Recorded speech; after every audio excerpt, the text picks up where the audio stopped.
안녕하세요. 주식조아입니다. 예, 이제 이번 영상에서는 제가 보유하고 있는 종목 중에 카카오라는 종목에 대해 여러분들과 한번 이야기해 보는 시간을 갖고자 합니다. 카카오는 사실 제가 한 3년 정도 투자한 지는 한 3년 정도 됐던 종목이고요. 사실은 뭐 3년은 아니죠.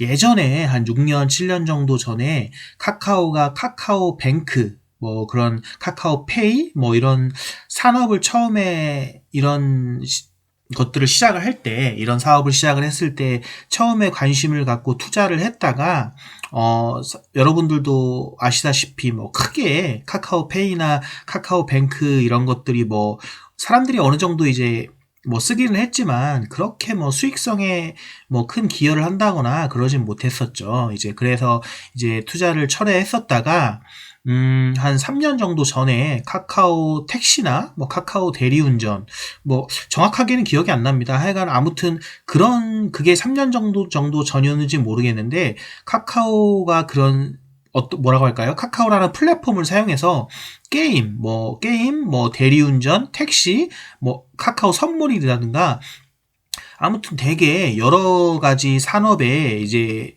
이렇게 뭐라고 하죠?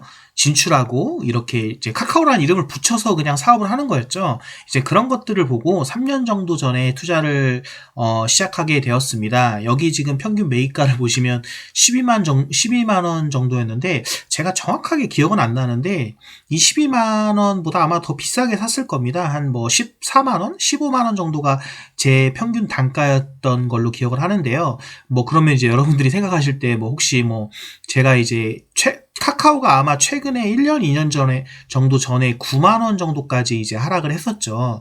이제 그 이후에 이제 사서 이렇게 상승을 했나라고 뭐 생각하시는 분들도 있을 수도 있는데요. 이제 그렇진 않고요. 한 3년 정도 전에 16만 원, 15만 원 정도에 아마 매입을 했을 겁니다. 그래서 이제 그렇게 매입을 했던 주식이 아마 그때 한 20주 정도를 매입을 했었을 거예요. 그래서 이제 15만 원, 16만 원 정도에 매입을 했다가 이제 9만 원까지 하락을 했죠. 그때 아마 수량이 한 20주였을 것 같은데 이제 9만 원, 8만 원 정도까지 하락을 했을 때 이제 그때 제가 이제 판단을 좀 다시 이제 카카오 회사라는 거에 대해서 이제 재평가를 해봤습니다. 근데 이제 제가 생각했던 투자의 스토리에는 훼손이 없었기 때문에 이제 9만 원 정도의 추가 매입을 아마 20주를 그 정도를 더 했었을 겁니다. 그래서 이제 40주 정도를 보유하게 됐고 이제 평균 매입가가 12만 원 정도가 된 거죠. 그러니까 사실 한 3년 정도 투자를 하면서 거의 2년 정도의 기간 동안은 마이너스 뭐 50%였죠. 50%였다가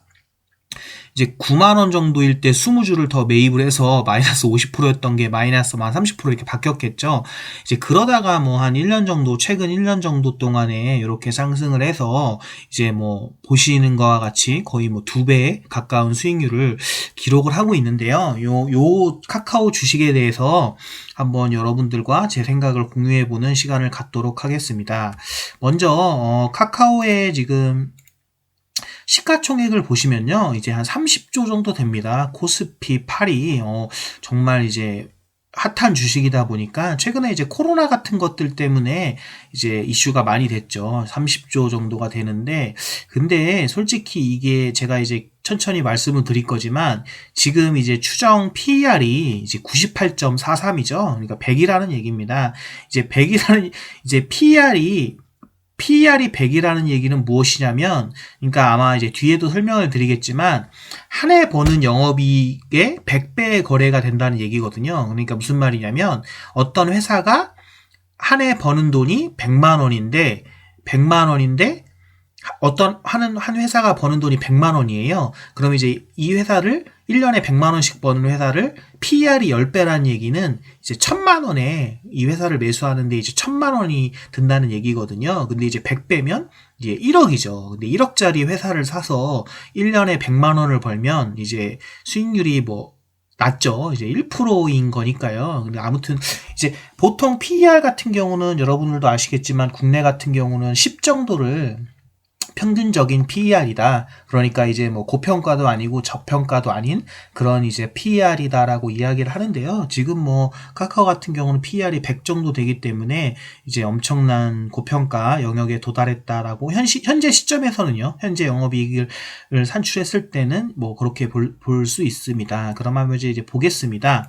이제 보시면 이제 매출액 같은 경우 보시면 이제 영업이익이 뭐 보시면 뭐 30조짜리 회사인데 영업이익 같은 경우 2020년 지금 영업이익이 뭐 작년에 같은 경우는 2천억 정도 벌었죠. 2천억이면 2천억에 100 빼면은 20조 아닙니까? 그러면은 이제 작년 기준으로는 2천억에 10 빼면 2조잖아요. 근데 이제 100 빼면 20조인데 지금 시가총액이 30조니까 이제 실제로 작년 기준으로는 퍼가 100도 넘는 거죠. 100도 넘는 경우고 뭐 예를 들어서 3천원 정도 돼야 영업이익이 3천억 정도 돼야 이제 시가총액이 30조니까 딱 PER이 100인 거죠. 근데 이제 뭐 올해 예상되는 영업이익이 지금 뭐 4천억 정도라고 하는데 이제 4천억 정도라고 해도 뭐 얼마죠? 30이면 74, 28 퍼가 그래도 70 정도가 되네요. 이제 70 정도가 돼서 이렇게 지금 뭐 고평가 영역에 있습니다. 고평가 영역에 있고 아마 이제 PER이 이제 여기 이제 98점 이제 98.43이라고 나오는 건 아마 이제 보통 EPS 계산할 때 영업이익이 아닌 요 당기순이익으로 계산을 많이 하니까요. 당기순이익은 이제 3천억 정도 되니까 딱 맞네요. 100배 하면은 이제 30조 정도가 되겠네요. 이제 그렇게 나와 있고 뭐 영업이익은 여기 최근 영업이익을 보시면 작년에 이제 3, 4분기나 4, 4분기에 이제 비해서 이제 뭐 매출액 같은 경우 뭐 7천억, 8천억 하다가 증가했죠. 3월, 6월 8,600억, 8,800억 증가 추세고요. 영업이익도 이렇게 증가 추세라고 할 수 있습니다. 뭐 증가 추세라고 할 수 있는데 근데 이게 참 애매합니다. 왜냐면은 물론 이제 회사가 성장을 많이 하는 회사면 예를 들어서 지금 영업이익이 이제 4천억이죠. 4천억인데 이제 지금 30조니까 퍼가 70 정도가 되는데 만약에 예를 들어서 한 3년 정도나 2년 정도 후에 영업이익을 땡겨온다고 한번 보겠습니다. 이제 땡겨온다고 봐서 이제 영업이익이 지금 올해 영업이익 예상하는 게 4천억인데 뭐 내년이나 내후년에는 뭐 예를 들어서 이제 1조 정도를 번다. 1조 정도가 벌면은 이제 올해 예상되는 영업이익의 2배도 더 버는 거죠. 작년 기준으로 따지면 이제 5배를 더 버는 겁니다.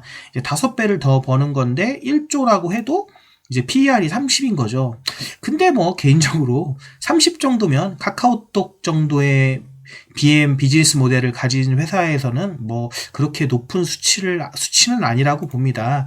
그래서 이게 제가 볼 때는 만약에 2년, 3년 정도 후에 영업이익이 한 1조 정도가 나온다. 그 정도가 되면은 지금 만약에 2년, 3년 후에 정도 PER이 1조 정도가 나오고 그 이후에도 이제 더 1조에서 뭐 1조 2천억, 3천억 이렇게 상승을 해간다라고 하면은 뭐 지금 요 정도 값어치가 이제 충분히 뭐 그렇게 고평가는 아니다라고 생각이 들고요. 근데 만약에 이게 뭐 예를 들어서 한 2, 3년 후에 이게 4천억이 한 뭐 5천억, 6천억 정도밖에 뭐 상승을 안 한다라고 하면은 이제 좀 약간 좀 애매해지는 거죠. 예를 6천억이라고 하면 지금 가격이 그대로 유지된다고 봤을 때 PER이 이제 50이니까요. 물론 이제 뭐 동일 업종 퍼 보면은 이제 뭐 이제 아마존이나 페이스북 같이 좋은 비즈니스 모델을 가진 회사들 같은 경우는 PER을 뭐 50, 60, 뭐 100 이렇게 금방금방 쳐주니까요.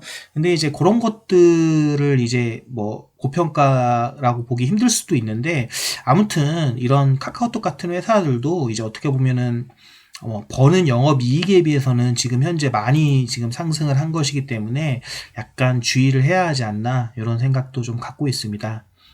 그리고 이제 ROE나 이런 것들을 보시면 뭐 영업이익률 같은 경우는 올해 영업이익률 같은 경우는 정말 좀 상승을 많이 한 것 같습니다. 보통 이제 영업이익률이 15% 정도면 정말 영업이익률이 높다고 말을 합니다. 한 10% 정도도 괜찮은 편이고요. 근데 이제 올해 예상되는 영업이익이 11%니까 괜찮죠. 괜찮고 부채 비율은 뭐 100% 안 되니까요. 이 정도면 좋은 편이고요. 그리고 뭐 나머지들은 뭐 현금 배당은 좀 낮네요. 뭐 현금 배당이 이제 100원이면 뭐 이게 100원이면 30만 원에 100원이면 0.03%죠. 뭐 안 준다고 봐야겠죠. 뭐 아무튼 요렇습니다. 요렇고 개인적으로는 뭐 이런 영업이익 같은 것만 생각을 했을 때 저는 개인적으로 한 제가 지금 보유하고 있는 주식수가 한 40주 정도 되는데요.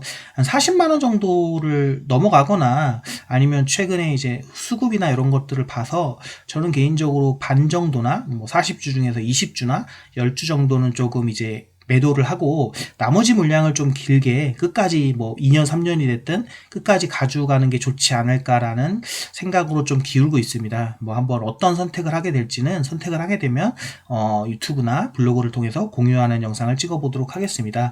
그리고 이제 뭐 저는 개인적으로 이런 것들을 뭐 이런 재무적인 거나 회사의 비즈니스 모델이나 이런 것들을 중요시하고 여러분들을 이제 여러 번 말씀드렸듯이 차트를 별로 이제 중요시하게 생각되진 않는데요. 그냥 뭐 여러분들도 이런 것들은 뭐 제가 분석하는 차트에 대해서 별로 이렇게 크게 아마 뭐 신빙성이 있다거나 뭐 이렇게 뭐 신뢰도가 높다거나 하시지는 않으실 것 같고요.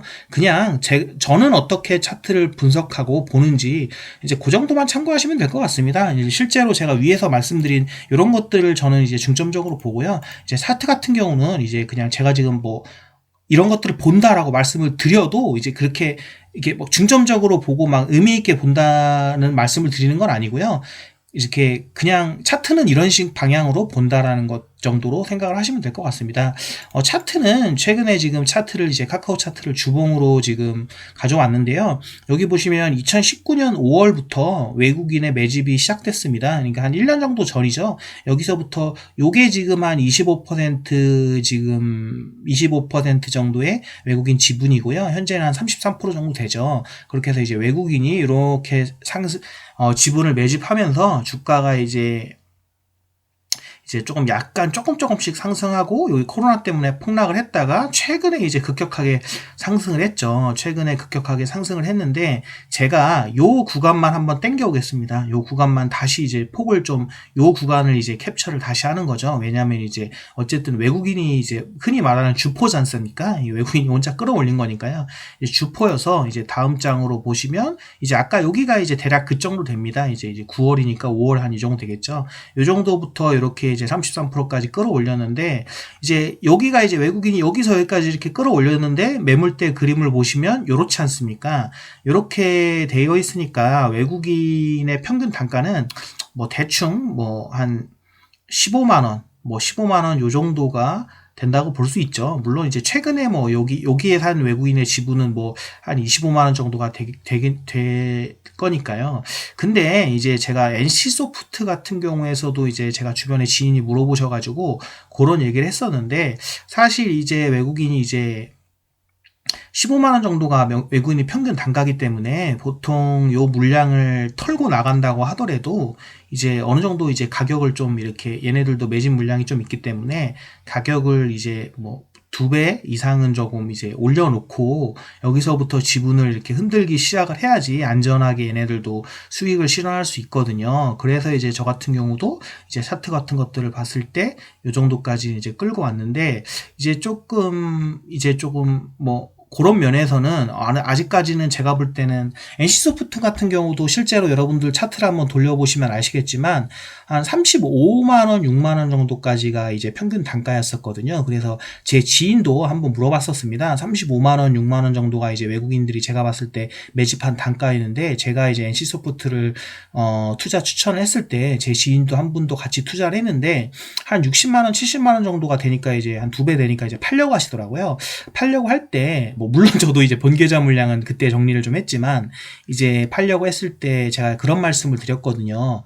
예, NC소프트 같은 경우 36% 정도의 NC소프트 같은 경우는 50% 정도의 지분율을 외국인들이 보유하고 있는데 35만 원 정도에서 이제 이게 매집 단가가 있는데 한 뭐 60, 70만 원부터 이거를 이제 털기 이렇게 수익 실현을 하기 시작하면 이제 금방 자기네들 평균 단가 뭐 60만 원 정도에서 35만 원 정도까지 이제 하락하는 건 금방이거든요. 이제 금방 하기 때문에 그렇게 좀 수익 실현하기는 어려울 거다. 아마 한 80만 원, 90만 원까지 이제 수익을 좀 올린 다음에 아마 NC소프트도 정리를 하던가 아니면 회사가 좋으면은 이제 더 높은 가격대에서 정리를 시작할 거다라는 말씀을 드렸었는데, 이제 NC소프트 같은 경우는 그랬었는데, 뭐 요거 같은 경우도 제가 보기에는 이제 15만 원 정도 이렇게 됐는데, 이제 뭐 애매합니다. 이제 이게 30만 원 요 정도부터. 근데 이제 NC랑 다른 건 NC소프트는 한 50% 정도였으니까 지분율이 높았죠. 근데 이런 거는 뭐 한 뭐 25%였는데 한 10% 정도밖에 상승을 이렇게 지분율이 안 높아졌기 때문에 뭐 30만 원 정도 요 정도에서도 조금씩 지분을 정리할 것 같기도 하고, 아무튼 요런 느낌을 갖고 있습니다. 뭐 매물대 같은 거를 분석을 하면 좀 그렇고요. 그리고 제가 이제 많이 말씀을 드렸었죠. 이제 제가 이제 저 같은 경우는 차트는 거의 뭐 다른 건 안 보지만 RSI 차트를 이제 월봉을 놓고는 이제 RSI 차트는 이제 무조건 월봉으로 놓고 보셔야 된다고 말씀을 드렸었죠. 일봉 주봉으로 보면 큰 의미는 없습니다. 이제 월봉으로 놓고 보시면, 여기 보시면 RSI가 이제 뭐 제가 이제 보시고 이거 영상을 보시고 이해를 못 하시는 분들은 제가 앞에 유튜브 영상에서 RSI를 보는 법을 영상을 찍어 드렸습니다. 그래서 그걸 한번 참고하시면 될 것 같은데요. 여기 보시면 말씀드린 게 RSI가 이제 30 이하면 과매도 상태니까 이제 사야 되고, RSI가 70 이상이면 과매수 상태니까 이제 팔아야 된다, 이런 걸 말씀을 드렸죠. 근데 여기 보시면 여기가 지금 RSI가 낮죠. 그러면 여기서 샀어야 하죠. 그리고 여기 이렇게 올라가다가 뭐 이 정도쯤에서 이제 팔아야 하고, 여기서 뭐 사야 하고, 이렇게 팔아야 하고, 이렇게 뭐 대충 많이 맞습니다. 이렇게 많이 맞는데, 여기 요 RSI 차트 상으로 보면은 요게 지금 뭐 이제 약간 팔아야 되는 시점이 온 것 같죠. RSI 상으로 보면은 이제 거의 뭐 80, 90 막 이렇게 가니까요. 네, 그래서 요 차트도 이렇게 하고 있는데, 근데 제가 이제 RSI 영상을 찍을 때 말씀드린 것처럼 이거는 그냥 이제 안 맞는 경우도 많이 있습니다. 이러고서는 이제 시세를 폭발하는 경우도 많이 있거든요. 그러면 이제 또 이게 옆으로 RSI가 또 이제 80에서 이제 옆으로 횡보하고 70까지 떨어졌다가 다시 이렇게 올라가는 경우도 있습니다. 그럼 이제 차트는 그냥 이렇게 날아가는 거죠. 날아가는 거니까 이제 이런 형태로 이제 저는 이제 차트를 보고 있습니다. 이거에 제가 말씀드린 거에 너무 이렇게 뭐 맞다 틀리다 이런 얘기를 뭐 서로 저한테 하시거나 뭐 생각을 하실 필요도 없고요. 저도 그냥 이거를 제가 지금 말씀드린 것들을 유튜브에서도 여러 번 말씀드리지만 차트는 뭐 전 분석할 줄도 모르고 그냥 저는 이런 식으로 차트를 좀 본다라는 것들을 그냥 참고하셨으면 좋겠습니다. 아무튼 결론적으로 말씀드리면 저는 개인적으로 지금은 약간 카카오톡 같은 경우 고평가 영역에 들어선 건 아닌가라는 생각이 들기 때문에 한 반 정도 물량은 뭐 기회를 봐서 정리하고 가지 않을까, 이런 생각을 갖고는 있습니다. 물론 이제 또 급락이 나와가지고 뭐 또 이게 또 뭐 이제 또 급락이 나와가지고 이제 수익률이 뭐 또 막 많이 떨어지고 하면은 또 이제 그때 그 상황에 달라가지고 또 이제 길게 그냥 전체 보유 물량을 다 길게 가지고 갈 수도 있고요. 뭐 저는 개인적으로는 통상 이제 한 200% 정도 이제 저는 좀 종목들을 분산 투자하기 때문에 보통 이제 투자한 종목들이 웬만하면 한 200% 이상 넘어가는 경우에 좀 매도를 고려하는 편이거든요. 이제 그거는 뭐 제 투자 스타일이기 때문에 그렇게 진행을 하고 있습니다. 아무튼 좀 주저리 좀 혼란스럽게 말씀을 드렸던 것 같은데, 그냥 제가 이제 투자하는 때 보는 지표들이나 이런 것들에 대해서 그냥 간략하게 여러분들에게 편하게 한번 공유를 드리고 싶어서 이런 영상을 찍어 보게 되었습니다. 시간이 되면 뭐 이런 영상이 더 좋으실지, 아니면 좀 그래도 뭐 좀 정형화된 영상을 찍는 게 좋은지는 잘 모르겠는데요. 아무튼 이런 기회도 제가 기회가 되면 이런 영상들도 한번 편안하게 찍어 보도록 하고 공유해 보도록 하겠습니다. 예, 그럼 다음 영상을 또 기다려 주시면 감사하겠습니다. 감사합니다.